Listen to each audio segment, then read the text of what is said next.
Ay, story about malaking bra. So, meron akong kwento. Kasi, meron kaming tagapaglinis sa loob ng bahay namin, ng nanay ko. Binabayaran niya ng halagang 200, 150. Mag-ano siya, maghugas ng pinggan, mag-arrange lang ng gamit. Kasi nanay ko na-aksidente. So, dapat libre pakain naman siya. Yun, at saka yung mga anak niya. At yung dalawang anak ng babae, dito na rin kumakain. Mula umaga hanggang tanghali, yun yung presyo niya, 150, 200. Tapos, may libre pa yung manicure, pedicure. Tapos sabi ko, meron nyo. Hindi, nabibiro niya kami. Hindi. Sige, meron din mag-asawa yan. Kasi gusto niya yung babae, malaking suso. Sige, ito. Malaki ng suso nga naman. So,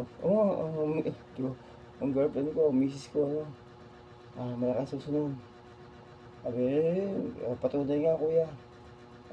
Pakita ko pa sa yung bara nun eh. So, pagkataon naman, may hindi ko bumula sa mga hukay-hukay. So, tingin-tingin, ayun, dumating yung pagkakataon, napatsamba ako. Meron ako nakita. So, binili ko na siya.